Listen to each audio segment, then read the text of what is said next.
Welcome listeners. Today's topic is Unit 13 Management Development, paper of MPA 014 Human Resource Management. तो आइए इस discussion में थोड़ा डीप डाइव करते हैं। आज हम ये समझेंगे कि आखिर ऑर्गेनाइजेशंस कैसे एक क्लियर गोल के साथ अपने लीडरशिप टैलेंट को डेवलप करती हैं। ये सिर्फ पढ़ाने के बारे में नहीं है, बल्कि एक्चुअल ग्रोथ के बारे में है। एक क्विक नजर डालते हैं आज के एजेंडा पर। हम शुरू करेंगे मैनेजमेंट डेवलपमेंट को डिफाइन करने से, फिर इसका HRM कनेक्शन समझेंगे, इसके अलग अलग अप्रोचेस, कोचिंग और मेंटरिंग क्या होती हैं, आने वाली कॉम्प्लेक्स रियलिटीज और फाइनली फ्यूचर ट्रेंड्स का इवैल्यूएशन। चलिए आगे बढ़ते हैं।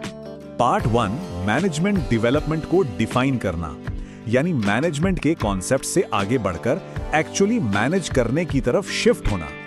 यहां यह समझना बहुत जरूरी है कि सिर्फ मैनेजर्स को एजुकेट करना और उनकी लीडरशिप कैपेसिटी को एक्टिवली डेवलप करना, इन दोनों बातों में जमीन आसमान का अंतर है। अब मुलेंडर की 1986 की इस डेफिनेशन को ही ले लीजिए। इनके अकॉर्डिंग मैनेजमेंट डेवलपमेंट कोई बाई चांस होने वाली चीज नहीं है। ये एक कॉन्शियस यानी बिल्कुल सोच समझकर बनाई गई सिस्टमैटिक प्रोसेस है। इसका मेन मकसद क्या है? ऑर्गेनाइजेशन के गोल्स और स्ट्रैटेजीज को अचीव करना। सिंपल टर्म्स में कहूं तो ये लक पर डिपेंडेंट नहीं है, बल्कि कंपनी की बिजनेस स्ट्रैटेजी से डायरेक्टली लिंक्ड एक प्लान प्रोसेस है। और सच कहूं तो फॉर्मल ट्रेनिंग के आगे भी बहुत कुछ होता है। एक ट्रू डेवलपमेंट के लिए एक होलिस्टिक पर्सपेक्टिव चाहिए। इसमें इंडिविजुअल और ऑर्गेनाइजेशनल गोल्स को लिंक करने वाले फ्रेमवर्क्स, मैनेजर्स को सिलेक्ट करने का सिस्टम, उन्हें सपोर्ट और रिवॉर्ड करने के स्ट्रक्चर्स चाहिए होते हैं, करियर प्रोग्रेशन प्लान्स और परफॉर्मेंस मेजर करने का प्रॉपर मैकेनिज्म होना जरूरी है। यानी सिर्फ एक क्लासरूम ट्रेनिंग काफी नहीं है, पूरा एक सपोर्ट इकोसिस्टम चाहिए। पार्ट 2 पर आते हैं, द HRM कनेक्शन। यहाँ हम हार्ड और सॉफ्ट अप्रोचेस को समझेंगे कि कैसे एक कंपनी की बेसिक HRM फिलॉसफी ये डिसाइड करती है कि उनके मैनेजर्स को किस तरह ट्रीट और ट्रेन किया जाएगा। ये इमेज बहुत खूबसूरती से दिखाती है कि मैनेजमेंट की आइडियोलॉजीज और एक्चुअल वर्कप्लेस प्रैक्टिसेस एक दूसरे पर कैसे इंटरैक्ट करती हैं। देखिए, कोई भी पॉलिसी हवा में नहीं बनती, राइट? वो डायरेक्टली मैनेजमेंट की सोच और उनकी कोर आइडियोलॉजी का ही रिजल्ट होती है। अब ये कंपैरिजन बहुत इंटरेस्टिंग है। हार्ड और सॉफ्ट HRM अप्रोच का कॉन्ट्रास्ट देखिए। हार्ड अप्रोच का पूरा फोकस रैशनल इकोनॉमिक्स पर है, यानी लोग सिर्फ प्रॉफिट कमाने के रिसोर्सेज हैं, स्ट्रिक्ट कंट्रोल है और मोटिवेशन, रिवॉर्ड एंड पनिशमेंट से आती है। वहीं दूसरी तरफ सॉफ्ट अप्रोच ह्यूमनिस्टिक है। इसमें लोगों को एक वैल्यूएबल एसेट माना जाता है जिसे नर्चर करना होता है। यहाँ कोऑपरेशन पर जोर दिया जाता है। ये एक कंपनी को एक फैक्ट्री असेंबली लाइन वर्सेस एक नर्चरिंग ग्रीन हाउस की तरह देखने के बीच का डिफरेंस है। पार्ट 3 विकास के दृष्टिकोण, यानी अप्रोचेस टू डेवलपमेंट। कैसे हम एक्सीडेंटल लर्निंग से एक यूनिफाइड स्ट्रैटेजी तक पहुंचते हैं, आइए देखते हैं। इस टेबल में मम्फर्ड के 3 डेवलपमेंट अप्रोचेस दिखाए गए हैं। टाइप 1 है एक्सीडेंटल, अनस्ट्रक्चर्ड, बस काम करते करते सीख लिया। टाइप 2 है ऑपर्चुनिस्टिक, जहां बॉस और सबऑर्डिनेट मिलकर टास्क के साथ थोड़ा डेवलपमेंट पर भी फोकस करते हैं।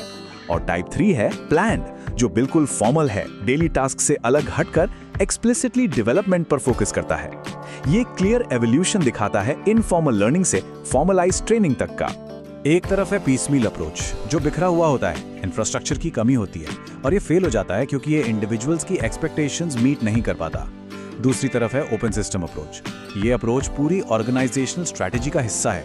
ये आसपास के सोशल और कल्चरल एनवायरनमेंट से इंटरैक्ट करता है और एक मैनेजर के डेवलपमेंट को सीधे कंपनी की सक्सेस के साथ जोड़ता है। एकदम क्लियर कनेक्शन।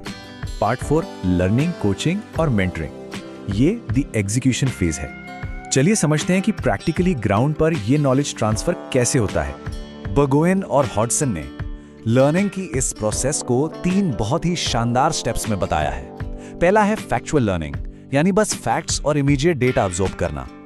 दूसरा है टैसिट लर्निंग, जिसमें हम अननोइंगली अपने डेली एक्सपीरियंसेस से एक पर्सनल प्लेबुक बना लेते हैं।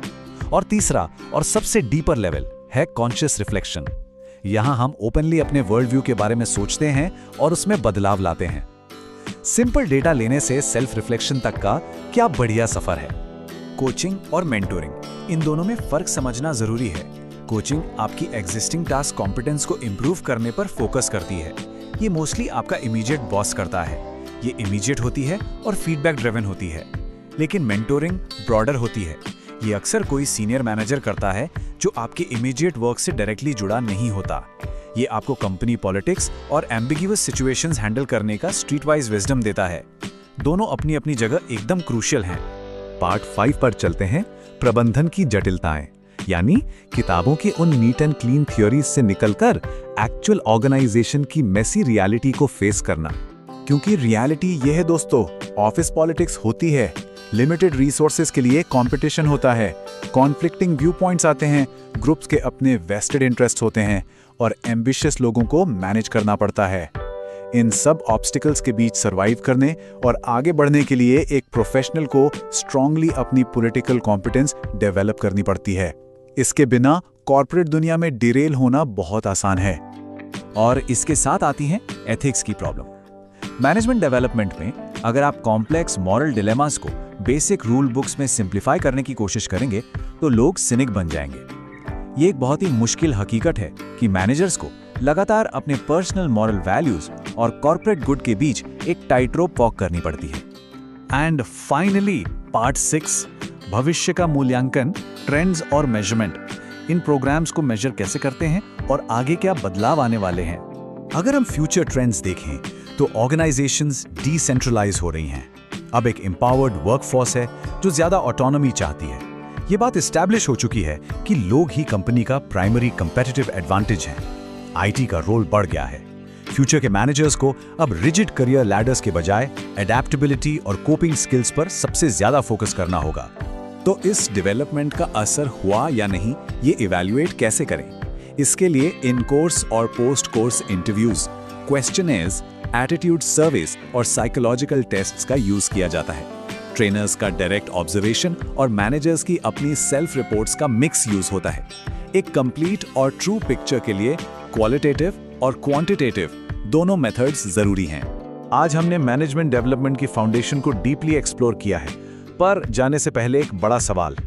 जैसे जैसे टेक्नोलॉजी ये कॉम्पिटिटिव गैप और नैरो करती जा रही है, फ्यूचर का मैनेजर इन कांस्टेंट चेंजेस और लीडरशिप की एथिकल रियलिटीज के बीच बैलेंस कैसे बनाएगा? ये जरूर सोचिए। Thank you for watching. Next unit will be discussed in next video. If you like to attend the quiz, see the description quizzes. Please do like, subscribe and share.